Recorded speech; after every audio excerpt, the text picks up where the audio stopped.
The private reading of my father's will took place in the same mahogany-lined office where I'd spent countless evenings managing the Harrison family's complex financial empire.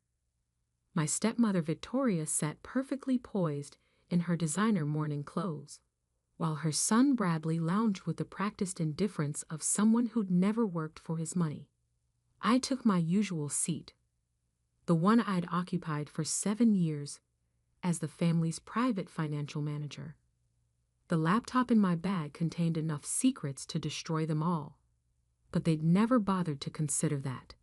To them, I was just James Harrison's daughter from his first marriage. The quiet one, the reliable one, the one who helped with the books.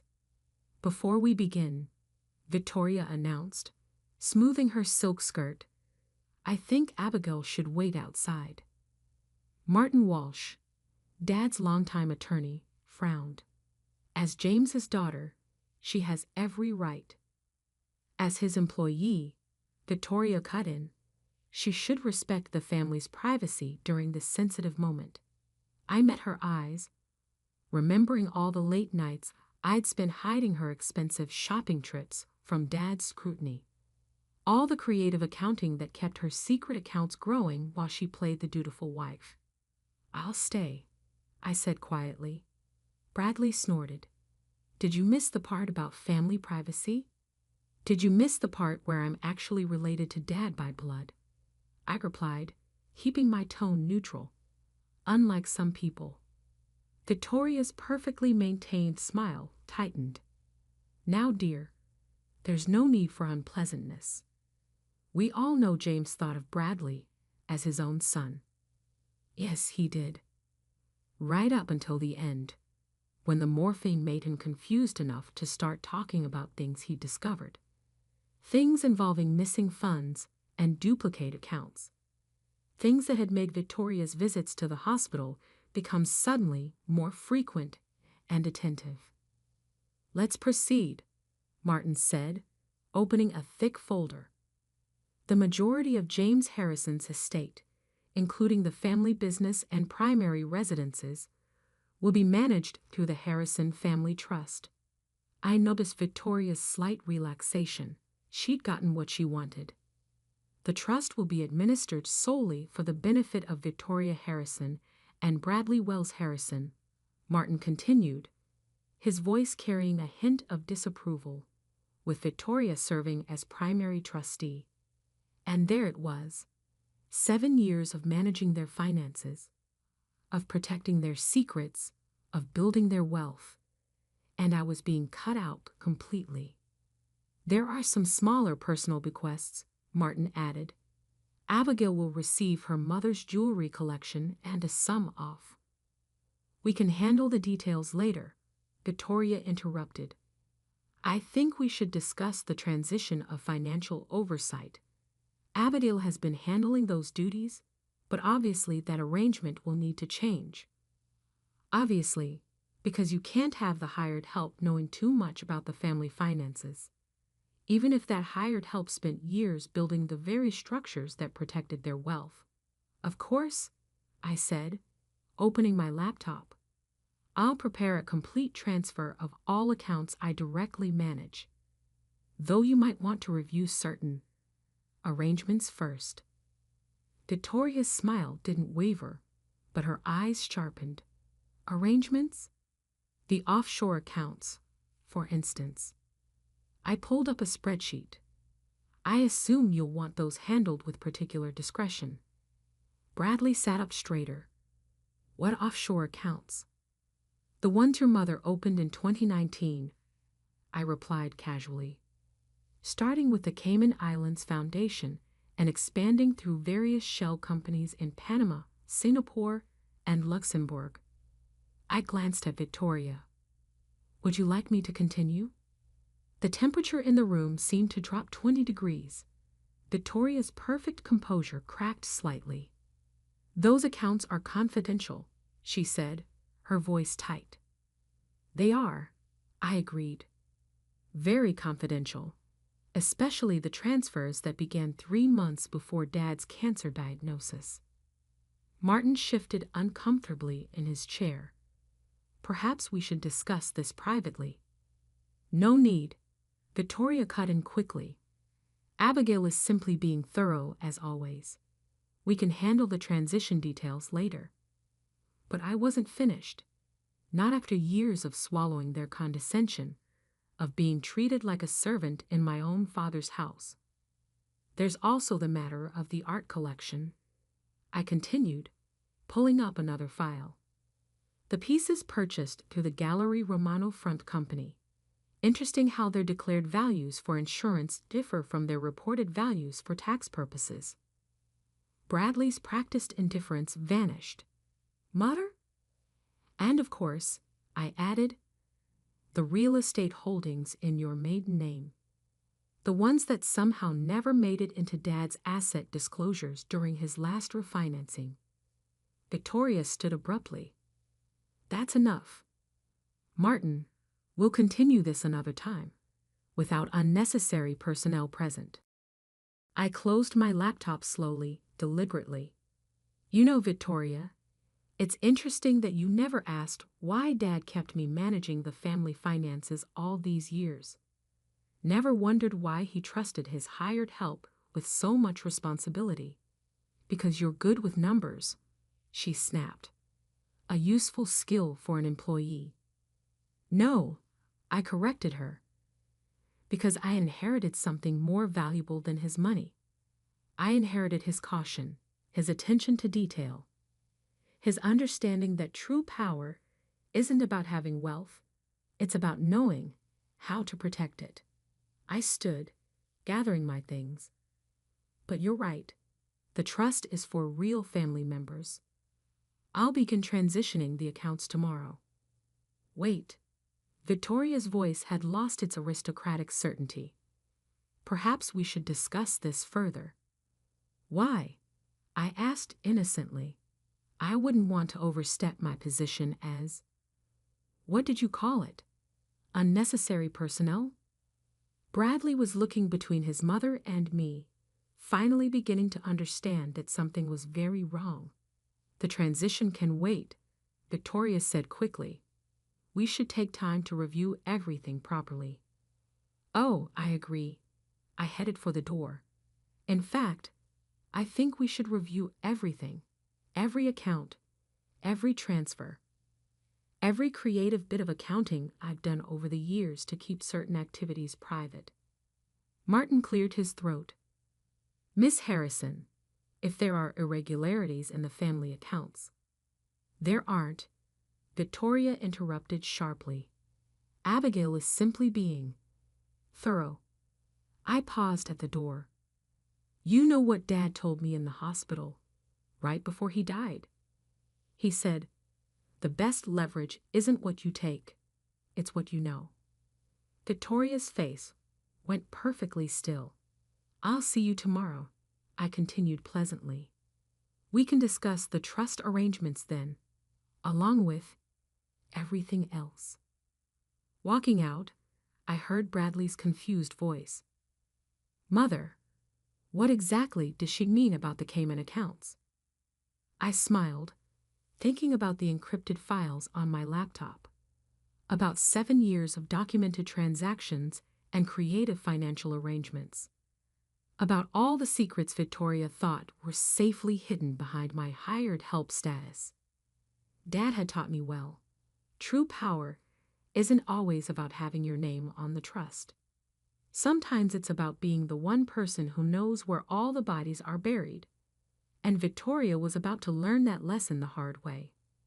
The Harrison family's private banking room at First Maritime Trust still felt like my domain. I'd spent years here, building the financial labyrinth that protected their wealth and their secrets. Now, watching Victoria and Bradley fidget in their expensive clothes, I savored the shift in power. As you can see, I explained, projecting a complex diagram onto the wall. The family's financial structure is intricate. Victoria's eyes darted between the dozens of connected entities, trusts, and offshore accounts. Her usual imperious expression had given way to barely concealed panic. "This is ridiculous," Bradley interrupted. "We don't need all these details. Just transfer everything to our new financial team." I smiled. Of course. Though they might have questions about certain transactions. Like the $8 million that moved through 6 different shells before landing in your mother's private account in Singapore. Victoria's perfectly manicured hand tightened around her designer purse. That money was a gift from James. Really? I pulled up another document, because the transfer documents show it came from the company's environmental compliance budget. Right after Dad started asking questions about chemical disposal at the Milwaukee plant. Bradley's face went pale. "Mother? It's not what you think," Victoria said quickly. "James knew about all of this. He approved." "No," I cut in softly. "He didn't. That's why you increased his morphine doses whenever he started talking about the accounts. Isn't that right?" The banking room fell silent except for the soft hum of my laptop. Even Bradley looked shocked. My phone buzzed. A message from Diane at the SEC. "Documents received. Initial review confirms irregularities." "Shall we continue?" I asked pleasantly.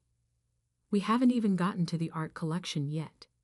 Those pieces you bought with company funds, but reported as charitable donations." Victoria stood abruptly. "This meeting is over.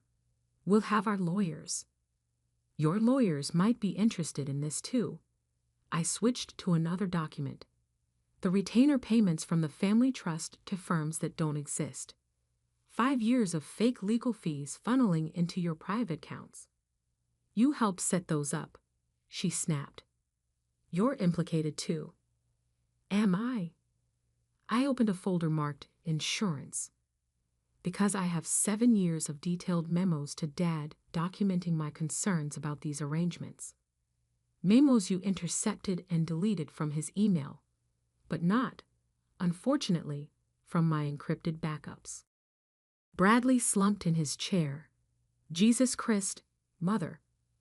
"Oh, don't act so innocent." Victoria turned on him. "Where do you think your gambling debts disappeared to? Those mysterious payments to your bookies in Vegas?" I pulled up another spreadsheet. Speaking of gambling debts, the casino payments were actually the simple part. The money laundering through the offshore sports betting sites was much more creative. Bradley's face went from pale to green. "You knew about that." "I know everything," I said quietly. "Every transaction, every cover-up, every little financial maneuver you both thought was so cleverly hidden." Victoria's composure finally cracked. "What do you want?" "Want?" I feigned surprise. "I'm just being thorough in the transition. As an employee, I have a duty to ensure all accounts are properly disclosed." "Name your price," she hissed. "Half the trust?" "Fine. We can rewrite." "The trust?" I laughed. "You still think this is about money?" My phone buzzed again. "Diana, enforcement team ready when you give the word." "This," I continued, gesturing to the screen full of damning financial data, "is about 7 years of being treated like a servant in my own father's house. About watching you manipulate and steal from him, right up until his death." "We can fix this," Victoria said desperately. "Whatever you want." "What I want," I cut in, "is for you to understand exactly how badly you miscalculated. You thought I was just the hired help, the quiet daughter who was good with numbers. Never once wondering why Dad kept me so close to the family finances." I started shutting down my laptop. "In about an hour, the SEC will receive detailed documentation of every irregular transaction I've shown you today. The FBI's Financial Crimes Unit already has copies." Victoria went very still. "You're bluffing." The same way you were bluffing about those environmental violations. Or about Dad's mental state when you hadn't changed his will. Bradley stood up so fast his chair toppled. You changed his will? Sit down, Victoria snapped. She's just trying to... To what? I asked. Tell the truth. Should we discuss the medical records you altered? The witnesses you paid off? The convenient timing of Dad's final morphine dose? The banking room's temperature seemed to drop another 10 degrees. Even Victoria's perfect makeup couldn't hide her growing terror. You wouldn't, she whispered. You'll go down with us. All those transactions. You processed them. Under duress, I corrected. With detailed documentation of my protests. And with encrypted evidence of your threats when I tried to tell Dad the truth. My phone buzzed one final time. Diana, teams in position. Ready? I'll give you a choice, I said, standing. Option 1. You both resign as trustees immediately. A new independent trustee takes control with full audit authority. You live on modest stipends, far from any financial control. And option 2, Bradley asked weakly. I forward everything to the authorities. All of it. The fraud, the money laundering, the environmental cover-ups. I met Victoria's eyes. The medical records. Victoria's perfect facade finally shattered completely. You evil little. Careful, I warned. Remember who knows where all your bodies are buried. You planned this, she accused. All these years. You were planning this. No, I corrected her. I was just being thorough. Keeping detailed records, like any good employee should. I picked up my laptop. You have 1 hour to decide. Choose wisely. As I reached the door, Bradley called out, Did Dad know? About all of it? I turned back. He started figuring it out near the end. That's when Victoria increased his medication. But he did leave me one last message. What message? I smiled slightly. He said, The quiet ones see everything, and they never forget. Walking out of the bank, I thought about all the years of subtle humiliation. The constant reminders that I was just the help. The dismissal of my warnings about Victoria's schemes. They'd forgotten the first rule of power. Never underestimate the person who knows all your secrets. And now they had 1 hour to learn that lesson. Exactly 58 minutes after I left the bank, my phone rang. Martin Walsh's number. They've agreed, he said without preamble. Full resignation as trustees. But Victoria has conditions. I watched the sun setting over the city from my father's old office. Now my office. She's not in a position to make conditions. She wants immunity from any future investigations and a guaranteed monthly stipend. Put me on speaker, I said, hearing shuffling as he complied. Victoria, I want you to understand something. You're not negotiating anymore. You're surviving. Her voice came through, stripped of its usual aristocratic polish. You vindictive little. The SEC teams are waiting. I cut in. One word from me, and they move on everything. The fraud, the money laundering, the medical records, silence. So here's how this works, I continued. You both resign. Immediately, the independent trustee I've chosen takes control.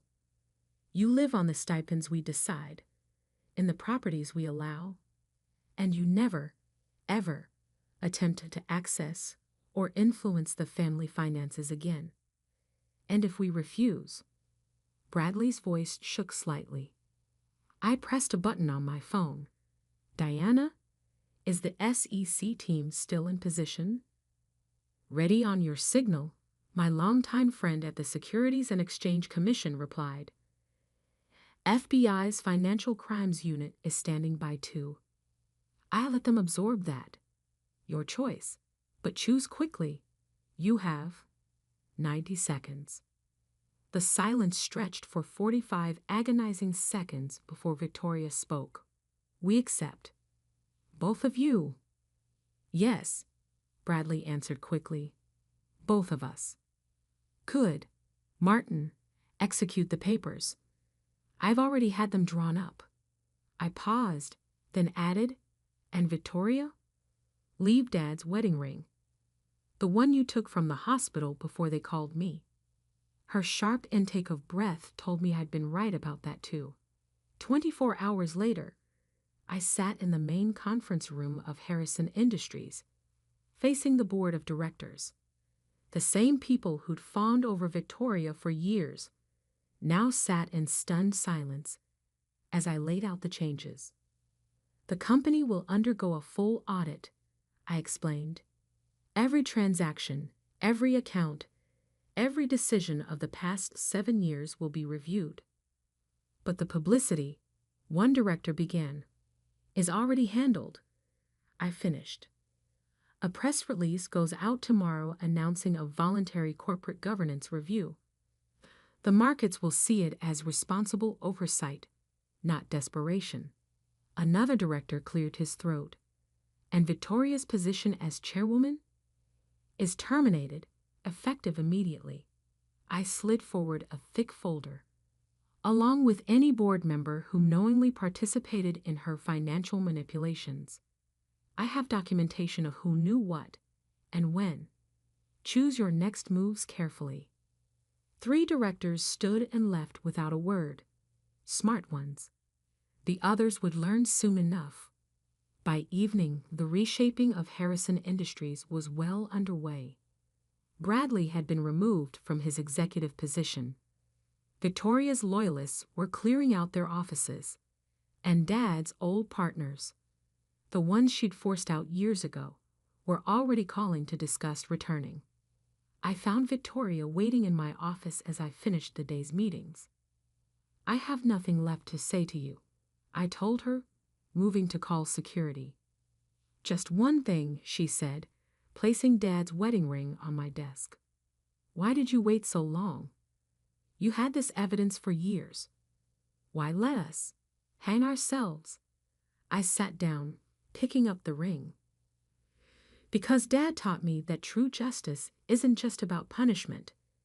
It's about giving people enough rope to reveal who they really are. She flinched. James never understood. He understood everything. I cut in. At the end, when the morphine doses weren't quite high enough to keep him confused, he asked me to protect his legacy, not just from you, but from what it had become. And now, a trace of her old derision crept back. You'll run everything? The quiet little bookkeeper becomes the queen. I smiled, remembering Dad's last lucid words. Actually, no. I'm appointing a professional management team, independent oversight, total transparency. Then what was the point? The point? I stood, fingering Dad's ring. The point was justice. For him. For the company he built. For every person you staked on climbing to the top. I met her eyes. And yes, for the hired help you never thought would matter. She turned to leave, then paused. The offshore accounts. The evidence. You really would have exposed everything. Check your phone, I replied.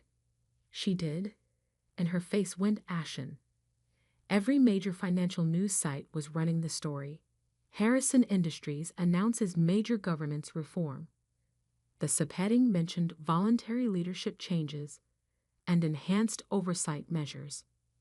That version, I explained, lets you save face. The other version, the one with all the criminal details, is ready to go if you ever try to interfere again. You're more like me than you think, she said bitterly. No, I held up Dad's ring. I'm like him. I just learned to play your game better than you did. After she left, I sat in Dad's old chair, looking at the photos on his desk. Not the formal corporate ones Victoria had favored, but the real ones. Dad teaching me accounting at the kitchen table, us reviewing his first company's books together. The day I graduated with my finance degree. The quiet ones see everything, he'd always said, and they never forget. My phone buzzed. Diana from the SEC. Reforms look good. Prosecutors stand down. Yes, I replied, as long as they behave. Later that night, as I left the office, I passed Bradley clearing out his desk. He looked up, years of practiced arrogance replaced by something like understanding. He'd be proud of you, he said quietly. The way you protected everything. Not everything, I corrected him. Just what mattered. The truth. The legacy. The principle. And the money. I smiled. Money's just power, Bradley. The real victory is in knowing how to use it. The next morning, the business world awakened to a transformed Harrison Industries. Transparent, ethical, professional, everything Dad had wanted it to be. Victoria and Bradley would live comfortably, but quietly, their stipends dependent on their continued good behavior. The offshore accounts were closed, their contents redirected to corporate philanthropy. The environmental violations were self-reported and corrected. And me? I kept Dad's old office, but mostly as a reminder. A reminder that true power isn't about having your name on a trust or your title on a door. It's about knowing when to be quiet, when to watch, and when to finally show your cards. Victoria had taught me that lesson, though not in the way she'd intended. She thought keeping me close but subordinate would ensure my loyalty. Instead, it had given me the perfect vantage point to document every mistake, every crime, every betrayal. Dad's ring now sat on my desk, next to a new photo, him and me at my college graduation, both of us smiling at some private joke. The quiet ones, watching and waiting. And in the end, that patience had revealed a truth Victoria never understood. Sometimes the most dangerous person in the room isn't the one holding the power. It's the one quietly documenting who's misusing it.